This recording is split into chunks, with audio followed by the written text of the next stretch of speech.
Hello, I'm Hal Lublin. And I'm Mark Gagliardi. Since the dawn of humanity, one issue has gone unsettled. With the fate of the world in the balance, we're here to settle, once and for all. Best performance by the other host. That's right. Don't worry, everyone. We got this. Podcast should have a theme song. Podcast should not have a theme song. Yes, they should. No, they shouldn't. They sound good. Yeah, but people are just going to skip past it. You know what? You're right. We got this.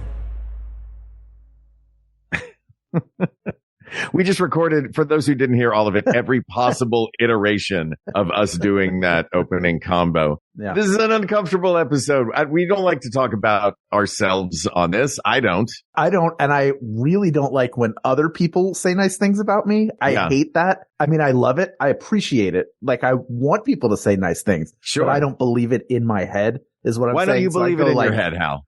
Because I feel like we're going to talk about Thrilling Adventure Hour a lot. I feel like we are. In this episode. Which is fun. I'm sure we have a lot of people who listen to this show who started as Thrilling Adventure Hour fans, as we did. Yes. And hey, if you are listening to this and you've never heard the Thrilling Adventure Hour or Welcome to Night Vale, we invite you to go listen to both of those because it's an example of us doing work in the narrative fictional form, which is where we got our start and where we continue to work today. The reason why is because you and Annie and I call ourselves the freshmen. Yeah. Because at a time when everybody else's career was moving leaps and bounds, we were all just doing our thing, baby. Just doing our thing. We were like the students. We were the only three that were there. Like even at Second City, we were the students, and Craig and Jackson were faculty. Yeah. So there's always this sense, and it's not, to be clear, this is not something anybody else in the cast has put on us in any way, shape, or form. It is only us, and it is a badge of honor between us and a bond that the three of us share that I love very much. I feel like I'm a stowaway in that cast.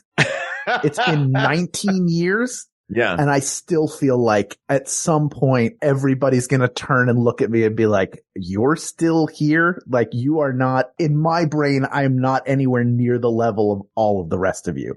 Like, because I just watch you. But don't say you in that, because look, I'm a freshman with you, brother. And I feel like we need to recognize, though, A, as we have always been told by our castmates who are family and we love, but B, as we should also just know, of course we are not stowaways on that show. And of course you are not a stowaway on that show, but I 100% understand the sentiment of that. When the world we live in is, you know, we're playing basketball. I think we started early playing basketball with people who are better at basketball than us. You know what I mean? And that's what they always say is play basketball with people who are better at basketball than you, and it makes you better. Yes. But yeah, I think we're going to wind up talking a lot about Thrilling Adventure Hour today. We have to do this. I know that's the thing. It's a whole weird thing, but we have to do this because this is our April Fool's Day episode. And for some reason, we have gotten in the habit of navel gazing on April Fool's Day. At least one time we had our significant others do it for us. Yeah, it was Mark or Hal was the thing. That was originally what started the April Fool's Day navel gazing. But this is a fun one because Hal Lublin, I am a fan of you. And I'm very excited to talk. You don't have to add huge. You don't have to be the bigger fan. How dare you? I'm a bigger fan of you is what I'm saying. Oh, yeah? This isn't a competition, but Do you have a Mark shirt? I have a Hal shirt.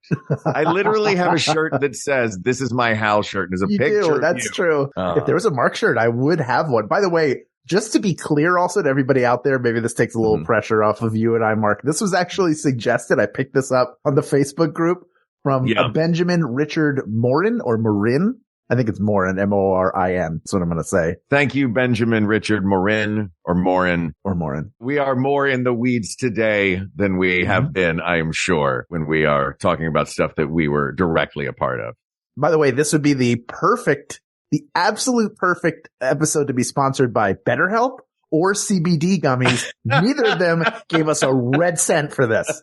Like briefly, maybe each of them were on board and then they like figured out, no, not these guys. Well, surprise, surprise, BetterHelp. Surprise, surprise. Now you're going to hear every single therapist in your network is going to be shaking listening to this because they can't jump in and talk to us about what we're talking about here right now. One company did send us knives, though. Yeah. Oh, I got a pan.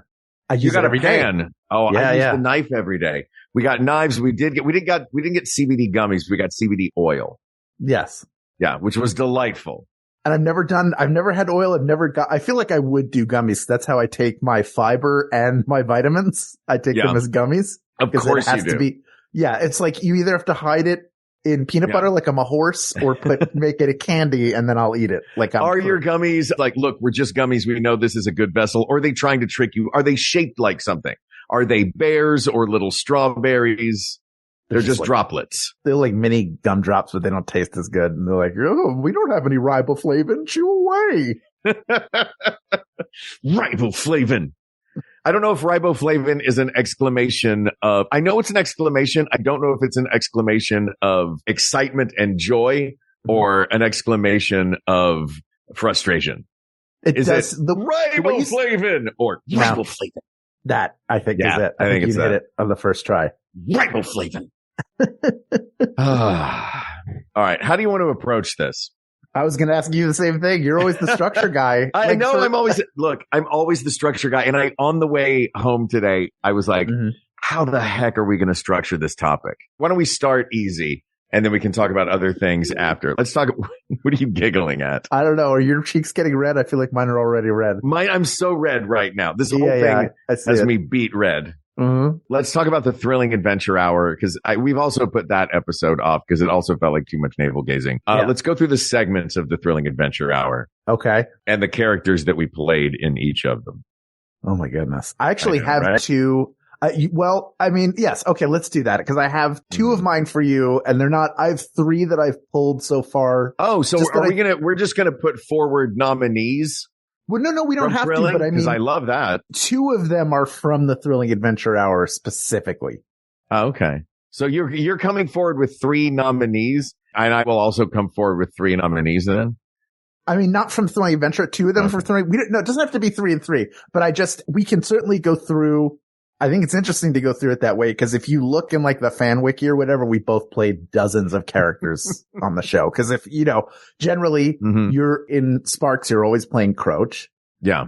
But outside of that, you have recurring characters or, you fill in bit characters. We both sort of have done that. I got to say, that's one thing that I loved about Thrilling Adventure Hour is that we got to play it was a decade. So we got to play so many characters that were just a few lines here and there, but memorable lines or something that you just pop on for one scene or something that run all the way up through, something that runs for the whole run or like a 1 year stretch. You're going to play this character for a while. So there's those really fun over the course of a decade. You've got tent poles and then you've got these really fun stretches of characters with a million others dotted throughout. It's almost like first you fill the glass with boulders, then you fill it with pebbles, then you fill it with sand. You know what I mean?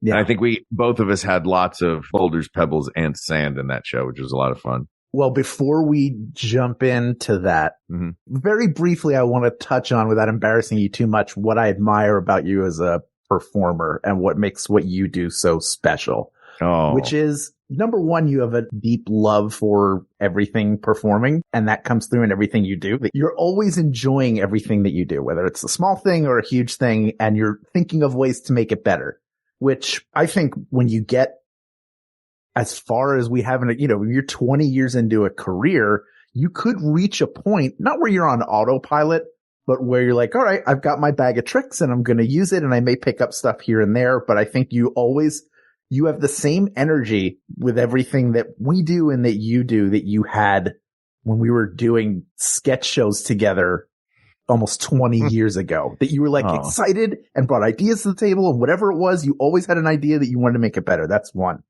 Number two is there's an honesty to everything that you do. Like there's a sincerity, whether it's a wacky character or just you talking. Like I was watching you posted an Instagram story today or yesterday for March 4th. You told a very sweet story that you'd heard at Agape, and you, of course, in your style, made an edited video out of it, out of two stories. But there is even if you're there is always like a bit of performance to everything you do. There's a theatricality because you just bring that with you, but it's always sincere and honest. It never feels fake. And that is Thanks, really man. admirable. And that's not something you can teach. It's just something you have innate in you. And you have incredible instincts. Like Thank you, are able brother. you find things so quickly and work them in that you would swear they were scripted. Like there's no thought process. Like you don't see the thought process in any way, shape, or form. It's seamless. And that is like a magic trick to me. Well, thank you. I really appreciate you saying that, man. So That means those are a lot. 3 things. All Yeah. right.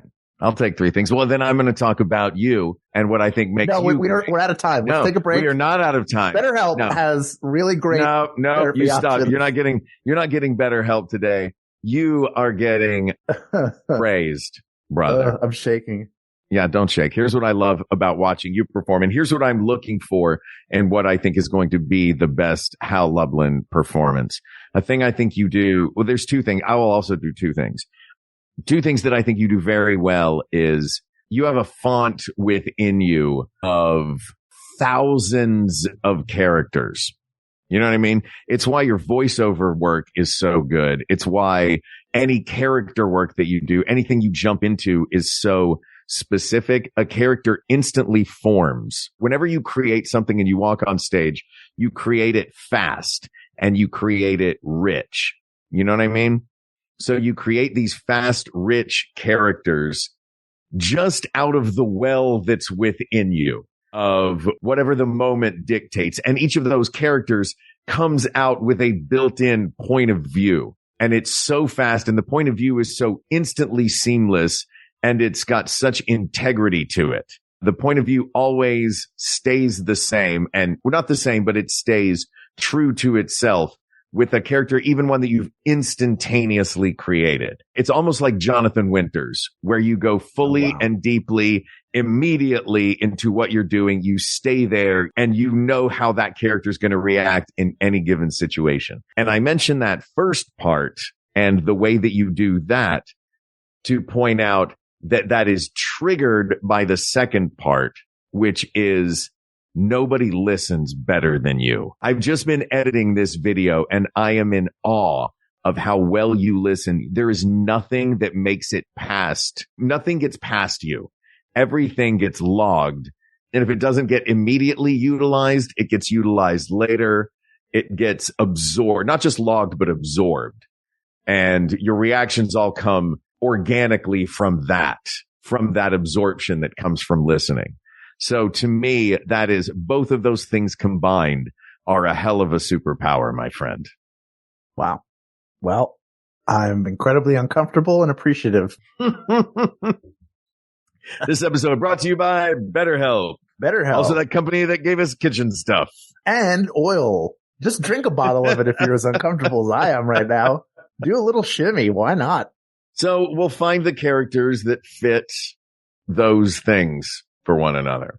I think. And maybe like iconic, you can't have a conversation about you in Thrilling Adventure Hour without Croach, your signature character from Sparks, Nevada, Marshall on Mars, which is, could have in other hands been extremely 2-dimensional. I mean, number one, you have 2 great writers in Ben, and then the number of writers they've brought on over time who are working off of a base that they built.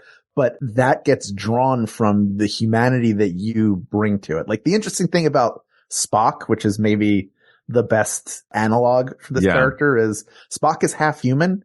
So there's always a part of him that humanity is always there in some way, shape, or form.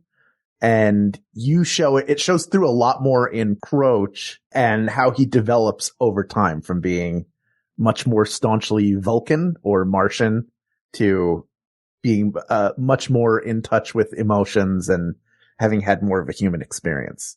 Yeah, thanks. It was that was a all Akron Blacker too. In the way that character is written is it's so the arc of it was so fun. You know what I mean? Because that was my if I have a boulder in mind, that's my boulder. You know what I mean? Of a character that arcs over the course of a decade and fairly early on, I think shifted from I don't understand emotions, so I'm going to be very clinical and analytical to now I'm starting to get emotions and understand them. But it happened fairly early on, so the emotions were able to get more complex that they wrote. And it's just the way that it's all in the way that they wrote the character because it's all on the page. You know what I mean? Yes. And I thank you for that. That's, I'm really proud of Croach. Croach is a lot of fun. Croach is, such a weird episode to do, man. Well, and I want to call out a specific moment. Okay. From the episode Red Alert. Oh. I mean, I know it has impact. Do you know what I'm going to bring up? No. Which one was Red Alert? I had to look up the title, so I don't think I knew it off the top of my head either. Okay. Red Alert is the episode where Croach sacrifices himself and was gone for several months because he had died. Yeah. And I know for people who listen, it's always weird to think of the people who only know it in podcast form because they've never seen it the way, in my brain, they've never seen it the way it was intended to be presented, which is as an entire evening of entertainment. And there is, as much as it is made for audio, it is really staged for a live audience. And that moment, I don't think we'll ever forget the reaction that got because the entire room just dropped. You physicalized it by falling into Jackson's arms. Like it was a fantastic death. Like that is the reel you put up for the podcast Oscars. Like that clip would be your nominating clip. Man, it was, I remember that vividly. You remember those moments on stage, you know, where like the sound of a thing just, it catches you and it moves you and you and the audience are on the same page. Like, you're like, I know the story we're telling. And we felt that, you know, you felt that on stage with Thrilling a lot. Like, I know the story I'm telling and I know what's about to happen. And then when it happens and you get that, you pull the oxygen out of an audience and and you hear the audience's reaction to that. It's so fun. It's such, and that was the culmination of so many years of writing these characters. And I want to talk about now I want to move it over and talk about my favorite of your pieces. No, I have two. Okay. Obviously I have two. Sure. From Thrilling Adventure Hour. I thought, and we're not going to see much of Gummy anymore. Right. I suppose Gummy had a great run because it was one big story. It was the story of Moonshine Holler. That is one of those examples of you having a point of view. It's almost like Jack Benny in that you had a point of view that was so, which is, you know, where vocally is similarities. Where that's where the voice was borrowed from. You know, it's such a weird, like you bring it's a up. Weird thing. Yeah. The voice, like there was never any question that it was a white guy who just had a weird voice. But if that voice does have connotations, it was borrowed from that. But it is, sorry, go ahead. Just to, but the Jack Benny thing has nothing to do with that. The Jack Benny thing I was thinking of is that you could give a look as Gummy because Gummy's point of view was so singular and so specific of these are the hobo rules. Yeah. And you are the Yoda of the hobo rules. So Gummy could just lean into a mic and not even say anything and just give Craig a look.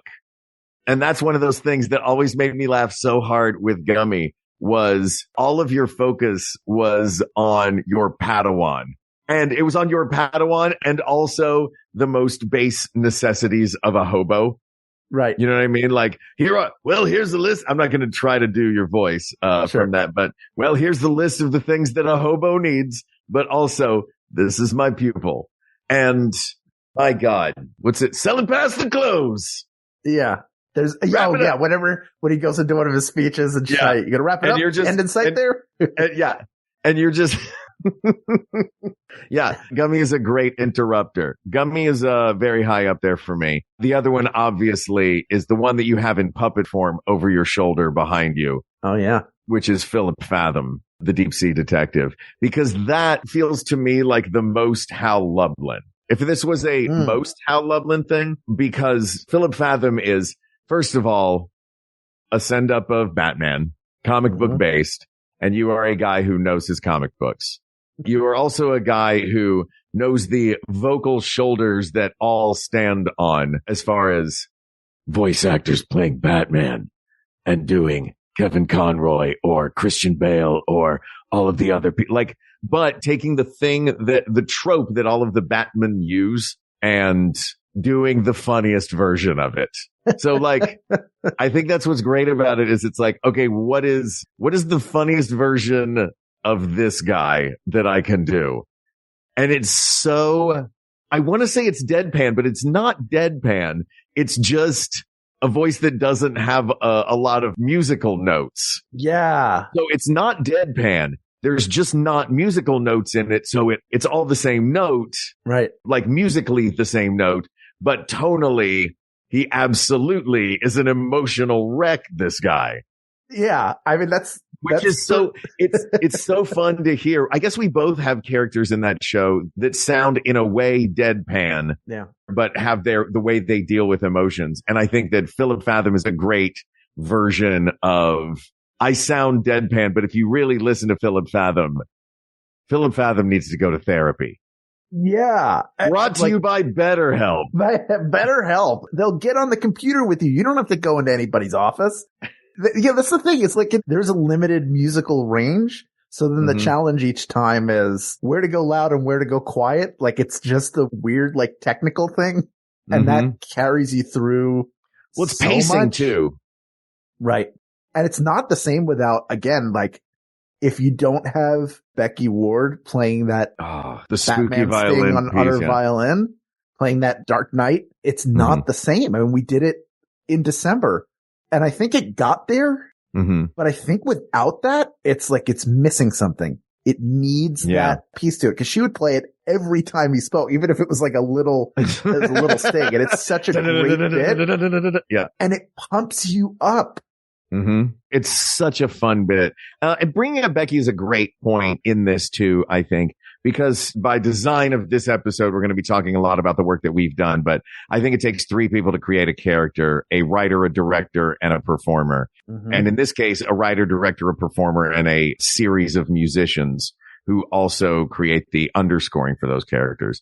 So any of these characters that we are talking about, we're talking about favorite characters that each other have played. There's a huge element of Aaron Ginsberg, the director of the show, and Acker and Blacker, who wrote it, along with the guest writers who came in and wrote or many of the later episodes and the ones that we're doing now. And the funny thing is for the process of it, I know we've talked about this a lot before, but in case you don't know, we very rarely you don't get a ton of direction off the bat. They'll give you like 2 words, like they've given you 2 words before shoving you out on stage to read something. Yeah.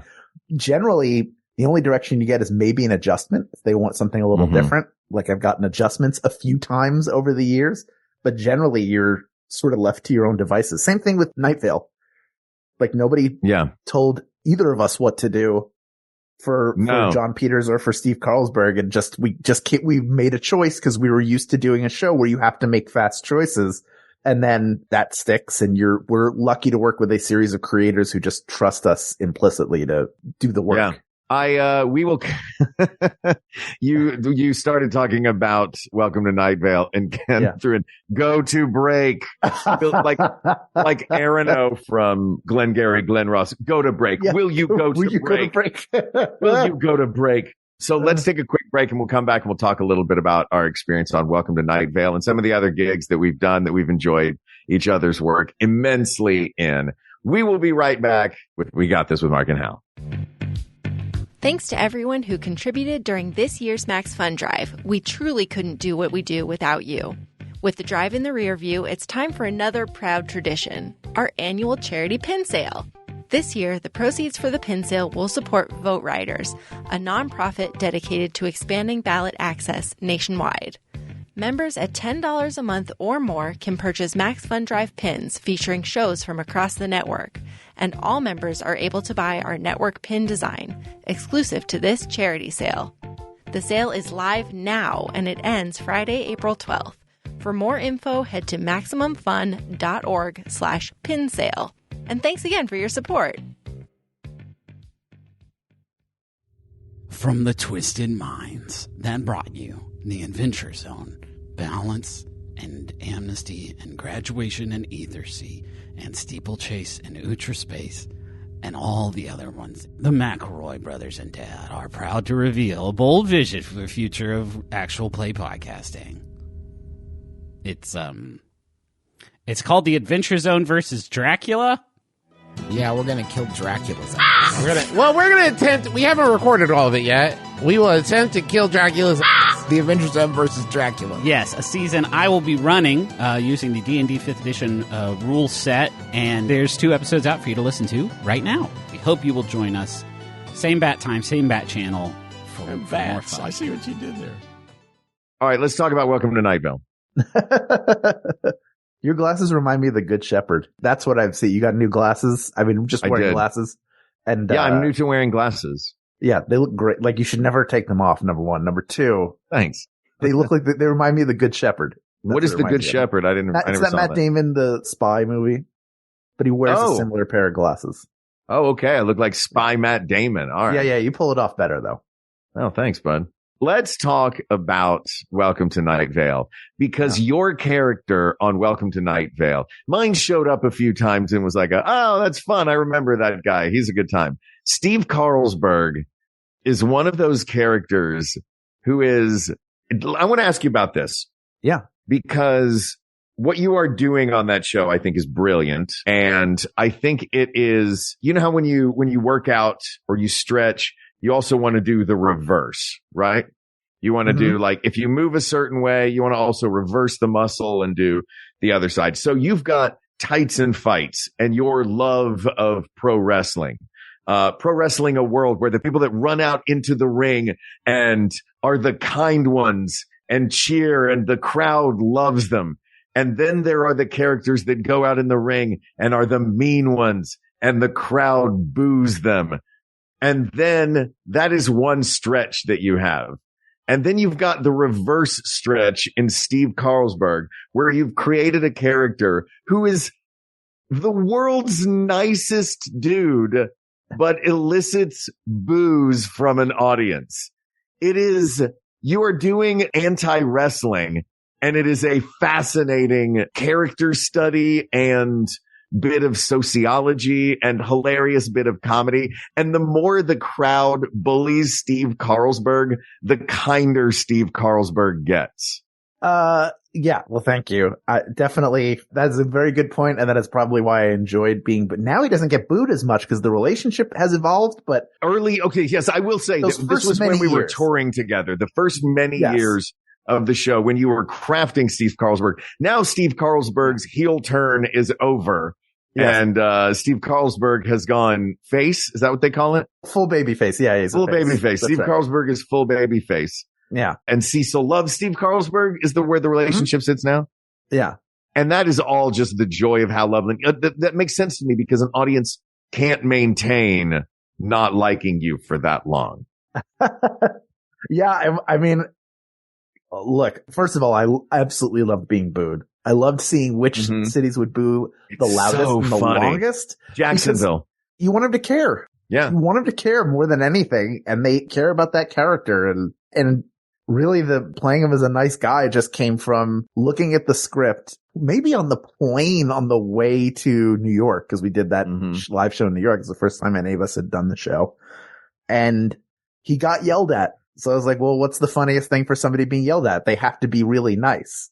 They can't, if they show up as mean and get yelled at, that's really nothing. You expect that. So it's better for this guy to just be It's nice. so funny, dude. It's so funny. And yeah, I'm glad it worked, and he's fun to play, and he's had moments that are very meaningful to that fan base. Like when we did the old oak doors and he threw Kevin through the oak doors and stood up for his daughter. That was important for a lot of people in the differently abled community. And just, yeah, it's such a fun, weird sandbox to play in. So many different people, like, we do Thrilling. I have you, I have Jackson, I have Craig, Paul and Paget, Autumn, Annie, all these incredible people to play off of. And then you go to Night Vale and you have Meg and Symphony and Cecil and Jeffrey and Joe and this other amazing group, Dylan, Kevin, like just these incredibly talented, very welcoming, really nice, completely different energy. I feel like you and I, when we do those live shows, especially early on, I always felt my job was to push the pace because Thrilling was such a fast show. Yeah. And Night Vale is so differently paced. And you play in that pace really well, but it's such a weird, specific character, John Peters, the farmer. And you get to play with that more in the Blood Space War and that whole storyline, where there's a little bit more going on with him. But he's like a really fun, everybody like remembers him. He's a memorable character. I think in the way that Becky Ward boosts Philip Fathom, I think Disparition boosts John Peters, the farmer, which is also a hilarious name for a character. So I got lucky having a memorable character name, John Peters, the farmer. Those guys are so flippin' funny. Yeah. But having Disparition music underneath with that sort of ethereal alien thing, now that John Peters is this total alien abductee, it's so weird and so fun. And yeah, I think it was, but look, like I said, John Peters, the farmer, is a fun character that has appeared a few times. Steve Carlsberg is doing something that I haven't seen before, which is, I think, what the best comedy and art do. I think I've got, from the world of podcasts, because we're not going to whittle each other's things down. I'm looking at yours, and I feel like as much as I love, and I've talked about him, I love Gummy. For me, it is a two-way battle between Steve Carlsberg and Philip Fathom coming out of the podcast realm. Yeah. For Hal Lublin. I almost swore, like for real swore, and then I changed it to farts.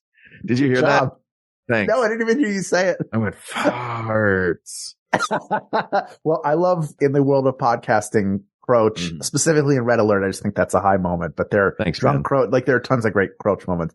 Also, one that goes the other, because, Croach is a very reserved character. It was a little bit emotion. Carlisle Ravencastle, the Dark Husband of the Midnight, is such an off the wall, for it to be the same guy playing Croach the Tracker as plays Carlisle Ravencastle, Dark Husband to the Midnight. Yeah. We spent so long going, is it of the midnight or to the midnight? It should be, is it Dark Husband to the Midnight or Dark Husband of the Midnight? Dark Husband to the Midnight is so farting good. Funny. Yeah. But it is again, brings in that commitment to the character, just going for it. But also tons of specificity. It isn't just a lot of the times I write off what I do is I'm just hiding behind, I just create a voice and just let that sort of carry it through and work sort of outside in. But this is, so a performer could coast off of just that voice because the voice is funny, but there's such a fully formed character there, all the insecurity, just this weird, Napoleonic complex that he has. And this need for control that he doesn't really have makes him such a great foil for Frank and Sadie. That's on par with James's Pennywise character, James Urbaniak's Pennywise. I feel like those are the two best foils for them. For Frank and Sadie. Yeah, just because. Oh, thanks, man. That's good company to be in because his Pennywise, Nightmare's the Clown. Nightmare's the Clown. That's right. Nightmares. Yeah, I love Carlisle Ravencastle. He was, what I love playing, and tell me if you've had this experience as well, playing villains who were middle management level, really worried about status. You're not Thanos. You know what I mean? You're playing that weird little spindly guy. Yes. Yeah. Middle management villains are so fun to me. They're so good at both, Jackson and then Paul Padgett are so good at reducing the villains to middle management. Yeah. You can come in with this big idea. No, you're always middle management. Yeah. The stuff we did in December where Janet and I were the rich cult members that were coming there and demanding things. You come in and you expect those characters tend to be high status, even if we don't like them. And they instantly have zero power the entire, where you don't wonder where they do have power, that they're coming in and saying anything at all. And it's just such a fun thing to play because you just want to lean, just like you do with Carlisle Ravencastle, lean harder and harder into what an important person you are while it gets undercut over and over and over again. Dude, those are so fun to play. Yeah. People who think they are higher status than they are and then immediately get comeuppance are just a delight. Yeah. Well, what else? Is there anything else you want to talk about in the world of podcasts? I mean, Hal, the character from We Got This with Mark and Hal. And Mark as well. The legend of you runs deep. People are still posting coffee filter pics. We both crafted, they're not even crafted personas. What I love about this show, and I know we've talked about it, is it's at its best, in my belief, it's the two of us talking, which is what we're doing right now. We're analyzing something. Yes, we'll come to a decision. Sure. But it really is the charming person that you are comes through, trying to find a bit for everything possible so that I don't have to call BetterHelp BetterHelp.com. Yeah, BetterHelp. But you know what? That's why you're the funny one. I'm Joe Buck and you are Troy Aikman, my friend. Oh my good Lord. Do we have to be either of those guys? I'm Joe Buck and you are Hal Lublin. I'm Hal Lublin. And I'm Hal Lublin. Look at him line up under center. That's what the quarterback does. Thanks, Troy. Let's check in on the field. Delta Foya. That bit, again, brought to you by BetterHelp. BetterHelp. And weed gummies. They're legal now. I said OCD weed gummies, not OCD CBD. weed gummies. You have to take them. Yeah. Or something bad will happen. And you have to bite them in half and better make sure those halves are equal. Use your molars as little weights. Roll them around on there. Does one of them feel slightly bigger? Oh my God. Yeah. That's You're really, welcome for my that. mother suffered from OCD and she would, have I told this story before? I don't know. This is terrible. You want to hear something that's terrible, but also that we both would laugh at? This is something she would laugh at. As long as your mom would laugh at it, I'm down. She would sometimes, I would be sitting at the kitchen table and I would be like doing homework or reading like whatever, just sitting there, just being. And she would come over and she would like, give me a touch on the shoulder. And then she would feel like she had to do it 2 more times. And she would do the second time and then I would get up and run. And she would have to chase me. No. She would go, just let me do this. I'd be like, nope, we got to stop this right now. How? Oh she was not physically like even like years before she just like arthritis, all sorts of stuff. But she would move her bony butt around and chase me trying to get that third touch in. And we would be laughing. We would both be laughing the whole time. Of course. You realize rationally, which OCD minds will, you'll know rationally that something is not, this will not make that happen, but the compulsion will overpower that. So yeah, that was a fun thing that we had. How did I know it was exposure therapy? I was doing it. Exposure therapy, one of the many things you could probably do at BetterHelp.com if they paid us. Yeah, they don't pay us. You don't want my real thoughts on BetterHelp. Yeah, let's move outside of that. Let's move outside of podcasts as well. Yeah. I want to shout out a small thing you did that I think is really good, which is, I think it's 2005, the Doritos commercial for the Revenge of the Sith tie-in where Darth Vader shows up at your apartment and you open the door and he's like, Luke, I'm your father. You're like, whatever. Your line's like, my name's, like, no, you're not. It's something you have some like it. It was, Luke, I am your father. No, you're not. You just want my money. Luke, I am your uncle. And then I closed the door on him. Yeah. It's such a great dry reaction.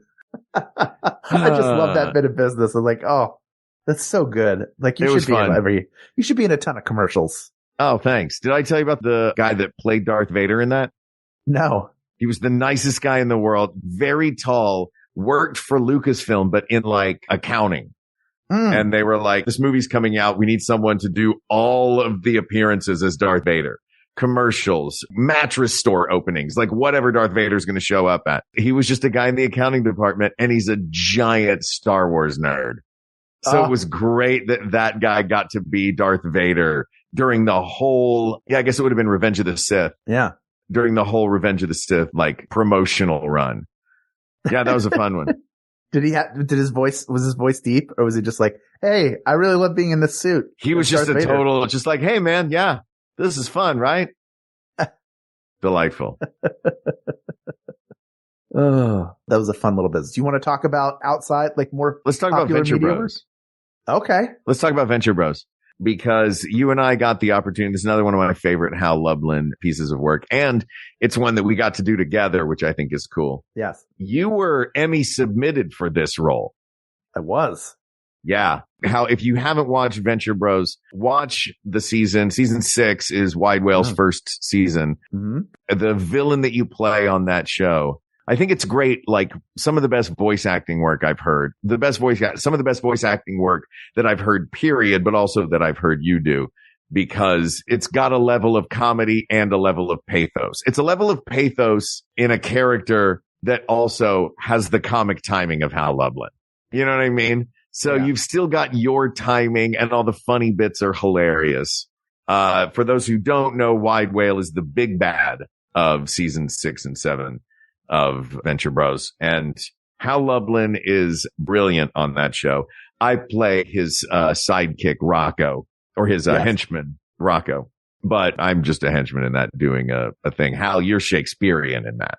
Well, again, it's great writing. It's Doc and Jackson, and you're getting directed by Jackson, who is really good at getting the exact performance he wants out of you. Like, you know, you'll do it and then he'll give you little pieces of it. And it's like, I think there are actors who don't like line readings. I love them. I want to, like, tell me exactly what you want and I will give you my version of that. Hears it. Yeah. He hears it and he knows. He's like, give me more, do something like this or like that, or, you know, every suggestion he makes as a director is like, oh, that is such a great choice. And I was thinking like surface level, I should have been digging 3 levels lower. Yeah. That's like, he's drilling down and getting to a way better performance, which you hear in everything that the two of them do. He's a spectacular voice actor, obviously. But, they're also very good at like everybody has a want. They have something they're going after. Like Rocco is clearly in love with Serena. And there's a great bit where you're supposed to keep her in her room and you're like, I'll get you a PlayStation or whatever you want. And there's so much like, it's like off camera, like talking that you're doing. And it's 100% clear that he was like, just come up with some lines. And you're improvising all of it. And it's so good. And thanks, man. It makes the character, it's an important character for that reason. Like there are tons of people wearing those suits. Those, they're not shrimp. I forget what you're dressed. Krill, maybe Krill. But there are tons of people in those suits that work for him. But this character in particular is an important one. He's obviously the most important. And it's such a great, fun character that again has a ton of humanity. And that's just in love with Serena. Well, it was fun. It was so fun getting to do that. Like the fact that we got to do that show together for 2 seasons was, man, so cool. Like, yeah, we need to start bringing this in for a landing, my friend. All right. You don't want to talk about I'm with the band or Star I'm in the band. Forces of Evil? I'm in the band. That's right. I'm in the band. Star versus the Forces of Evil. You did a ton of great stuff there. I had a fun run on Star was great. Star was like Thrilling Adventure Hour in that I was utility guys, because a lot of times the way it works in animation, for those who don't know, is the contract is such that, the show or whatever the piece is can get up to 3 character voices from each performer.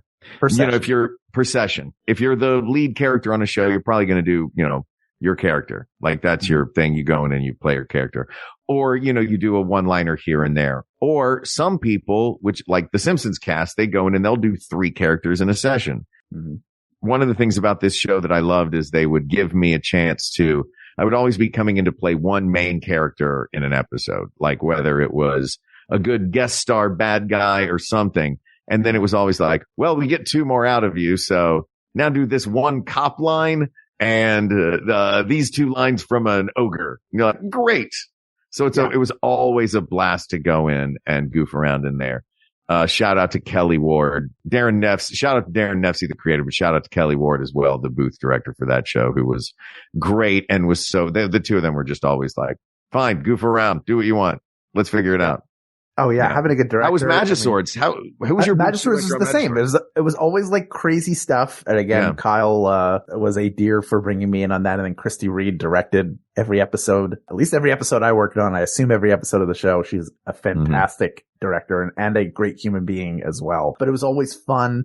Again, it's like fun. You get to go and play, and you're sitting in a booth, and Eric Bauza's there, and like you never know who's coming in. Ryder was there once. Like, you know, they really, I love it. Kyle Carosa really used that opportunity with that show to be like, here are all the people I love that I want to come in and have work on this. And they would come and do episodes, and it was always a blast. And again, like, it's fun to play big characters. Like, anybody who wants to hire me to play a big character, I'm available, but I love doing that ensemble stuff. Like, that's just so much. It's so low pressure and just all like pure creativity, and let's throw stuff at a wall and, you know, be a monster, do monster voices, do different pirates. Like, I don't remember the stuff I do, but it's fun to go look and see like, oh, I played like 12 different characters over the course of my time there or more. And it was always fun to try and come up with something new. Like, all right, I can't do what I did before. Let's try something different. You did the same on Venture Bros too, didn't you? Yeah. Like you would do Yeah, Wide yeah. Whale and Manolo. You did Manolo as well. You did Manolo. I was Wandering Spider. I was a Yeah. doorman for something. Like there We were all had- always little. Yeah. It was always like, because I did others besides Rocco too. So it was like one big one per episode and then a couple of little ones. Yeah, I was the Yeah. guy. I can't remember the character's name. He's based off of Cliff Clavin, and he had a drill. He was like a digger guy, one of the other a Guild of Calamitous Intent guys. Mhm. Those guys I loved Guild dudes because they were always just, you see them for half a second and you're like, there's a visual joke and a talking joke and I'm done and we never need this guy again. Perfect. Yeah, I probably Yeah. did the most when they did the movie, and I played. I can't remember the name of this character either because I never remember. But a guy was based off of Darkman, so I had to go back and watch Darkman again, and just like Is Darkman good? Darkman is very stylized. If you like the Yeah, I style like of that. it, you can appreciate it for what it is, but it's super schlock. I mean, it's a B movie. It's Sam Raimi yeah. making a guy who has a ton of high quality B movies on his resume. Mm-hmm. And this is another one with a much bigger budget. I mean, the cast is insane. Who's the Liam main Neeson, bad guy in there that's, Drake. He's played by, yes. He's got like big lips, that guy. yes, He's it's always the guy like, you have from very LA wet Law, lips. who played the janitor on LA Law. I think Drake is the name of the character and not his last name. Larry Drake or something Larry like that. Drake is the actor. Larry Drake, Right? yes. Larry Drake is the actor. He's He so plays the good. bad guy. And he uses Oh. a cigar cutter and cuts people's fingers off. Yeah, I remember That's that from the another comic book. So I read the comic book. Yeah. I never saw the movie. There- How about that? That's a reversal. Oh, of that's a the way it real normally is. reversal. I know, right? I read the Darkman comic and didn't see the movie. That's amazing. Mhm. You want to talk about Father Chuck? Sure, I'll talk about Father Chuck. Dude, Father Chuck was a delight. First of all, I'm thrilled that you were a regular cast member for 2 seasons of a network television show. I think that's Huge. awesome. Thanks. Well overdue. Thanks, Very bud. smart. We're of all the- overdue. Of the producers of that show, creators of that show, to cast you. I think that had there been continued interest in the world of the show on the network's part, not on the audience's part, that Mhm. the best possible spinoff they could have done was a Father Chuck show. I think no disrespect to any other actor in that series, but you absolutely popped off of the screen. Oh, You're man. there, and Thank it's you. such an interesting character. And like, I want to know about this weird secret, like Vatican police force that exists. Like that is Right. That's a real television thing. series that I want to see. I would love to see that series and I would love to usher that series into being. Thank you. Yeah. I loved it. Was one of those like, every actor wants to get that job that you're like, it's a lottery win, like everybody is hustling. Everybody is good. Sometimes your ticket gets punched for a while and it's great. Sometimes your ticket continues to get punched, but it was the thing I liked about it most was it was the most responsibility I was ever given. You know what I mean? Like Yeah. on any given day, there were days when I was setting the pace. You know what I mean? So like that kind of thing I'd never dealt with before. And I appreciate you saying nice things about Father Chuck because that was a really, really fun. I mean, yeah, it was my absolute dream job. And it's based on a real guy, which I thought was interesting and cool. Oh yeah. Yeah. Weirdly, I mean, it was, Is it Young Pope? the relationship was based on a real relationship that friend relationship with our showrunner. And that guy happens to work, no kidding, at Marie's Crisis. Really? In Right? the Village? In the Village, my favorite bar in the world. For those who don't know, Marie's Crisis is a show tune bar in New York City that is amazing. They have Christmas lights up year round. You go into this little basement. There's a piano and no microphone, crucially, and everyone just sings show tunes all night. It's the greatest place in the world. It really But is. yeah, he works there. I saw him there and I was like, dude, I'm Father Chuck. I'm you on TV. And he was like, from Skaya's show. And we took a picture together. Yeah, it was really fun. That's so cool. Yeah, it was really neat to meet that guy. But yeah, that was dream job. Most I ever got to do, like it's cool and when you work in film and TV stuff, a lot, really actually all the parts that we've talked about tonight, we've done plays as well, both of us, but like there's something about these roles where you're the only person that's ever going to say those words. You know what I mean?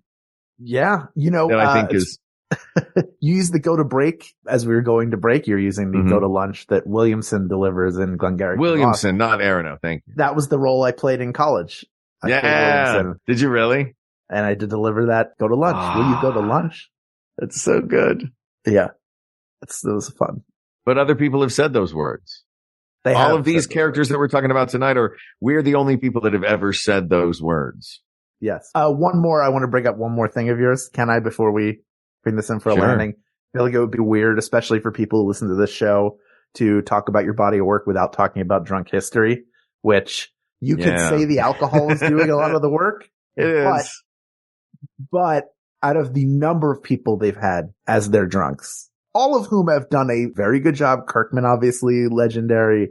Paul did a great job. Edelstein, like the number of people who have done a great job while drunk is immeasurable. But had you not been the first person in that first video, I don't know that it ever would have made it to a television series, because you're again, all of the skills you have as a natural performer are there. You're just drunk.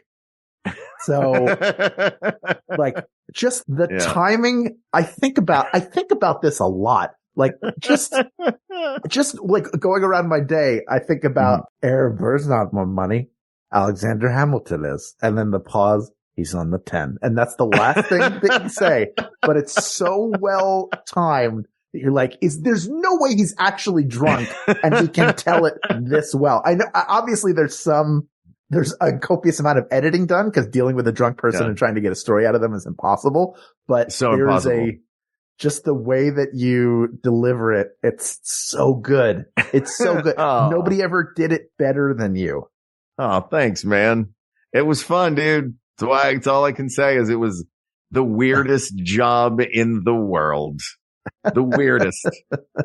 And I never thought it would be a job. Right. You know what I mean? Yeah. Yeah. Well, thank you for saying that. That's very kind. My liver does not thank me for the years of that show. The blood vessels on the side of my nose don't thank me for the years of that show. But yeah, it was fun. Thanks, dude. Yeah. And should we talk about Testicle Head from Dead Leaves or no? No. You know the story of that. I was cast as the lead in that, and I was doing a show for Ron West at the time. I was doing The People versus Friar Lawrence, and I have like no good, which you were brilliant in. Thank you. I have no voice support, or no breath support. I'm really bad at that. And the songs were not in my range. I either had to go too low or too high, and I was always stretching high. So my voice was like fried, and I went in for the first day of recording. Like I auditioned and got the part. I was so excited. I was like, this is, I had like a run in 2004 to like 2007 where things would come along. I'd be like, this is it. This is the thing. This is going to break me free. And I'm finally going to be making a full living off of this. And that was one of them. And they had to fire me the first day, but they brought me in to do Testicle Head and the Computer Man and a couple of other small things. But, yeah, that was like, we don't have to talk about that. We don't have to talk about Read or Die.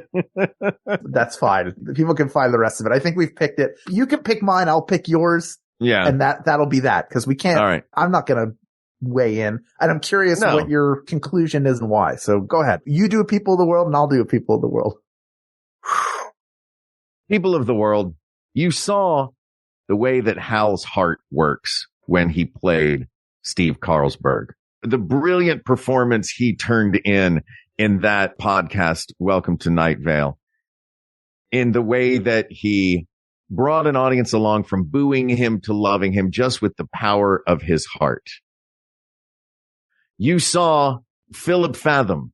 I was going to say Gummy, but I already eliminated Gummy. But you saw Gummy as well, and Gummy also was hilarious. Gummy was pure comedy joy.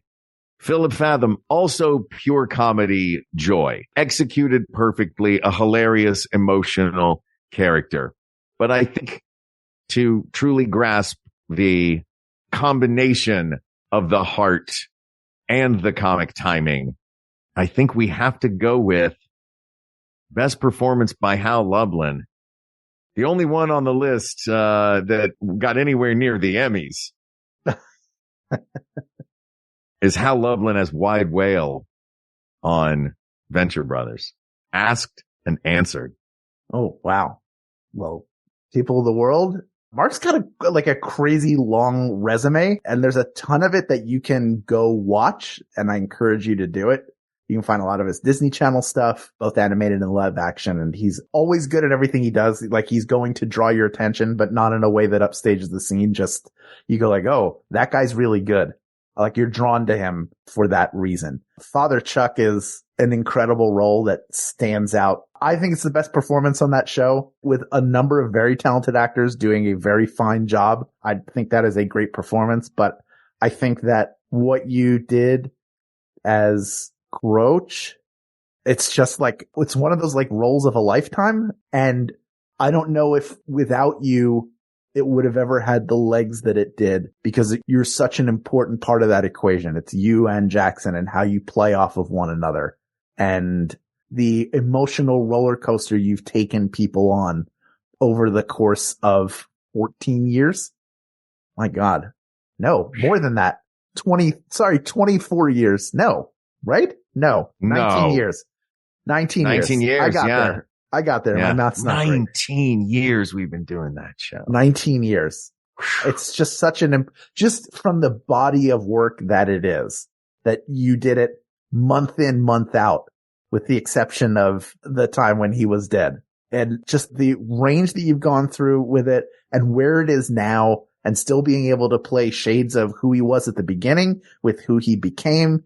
And still there are changes happening. Like, the character continues to evolve because you don't let things grow stale. I have to go with Crouch the Tracker, which is a complete performance. If you've not seen it live and you find out we're doing a live show and you have the means to come and see it, it is worth it to watch everything that Mark is doing that you don't get to see when you're listening to the podcast. And it's a good enough and iconic enough performance that it works in audio only, but there's a whole other level to see what's happening on stage, because Mark is a theater actor at heart, and seeing him do his thing on stage is a pure joy.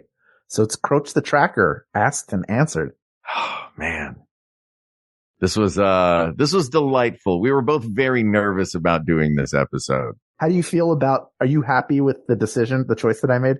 I am. Are you happy with the choice that I made? Yes. All right. Yes. I mean, you're great on that. You're great in everything. You know this. Wow. I mean, the correct answer is Hal from We Got This with Mark and Hal, I think. That's it. And Mark from We Got This with Hal. All right. I'm changing my answer to that. Pie showers and coffee filters for everybody. Sorry, shower pies. No, pie showers. Pie Guess showers. What? Yeah, you said it. Pie showers, buddy. I gotta get a fridge in my shower. Do they make those? I want a shower fridge now. Not yet. That's what we're gonna do for pie storage. Done. Guess pie what? And beer. I know what you're getting for Pie Day. Yeah, it's coming up. We're recording this before Pie Day. Yeah. Well, this topic is closed. There are many more topics, non-us centric, to talk about. So please reach out to us via email at wegotThisPodcast@gmail.com. Or there are so many fun social places to visit us. Of course, I'd be remiss if I didn't mention our Facebook group, facebook.com/group/WeGotThisPodcast. Talk about all of your favorite Mark Gagliardi performances and nothing else there. And Hal Loveman performances. No, you're forbidden. You will be banned.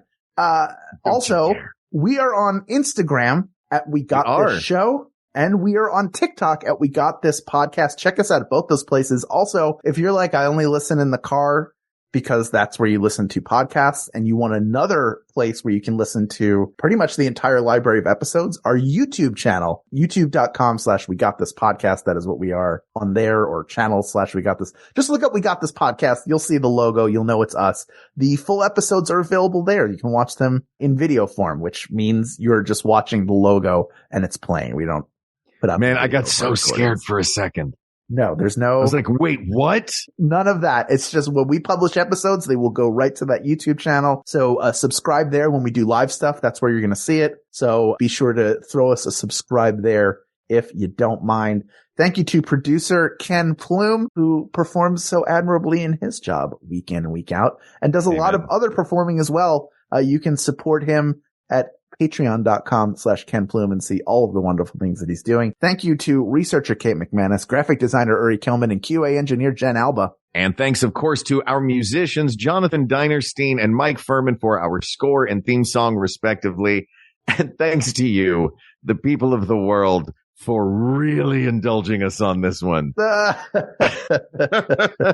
But for giving us an opportunity to really, not only week in, week out, we show gratitude to you, and we want to always make sure that we do. But in this episode, really, I think showing some gratitude to each other, which really makes me happy. And that is all facilitated by you. So to you, I say thank you, thank you, thank you. For Hal Lublin, I'm Mark Gagliardi. For Mark Gagliardi, I'm Hal Lublin. And don't worry, everybody. We got this. We got this. Maximum Fun, a worker-owned network of artist-owned shows supported directly by you.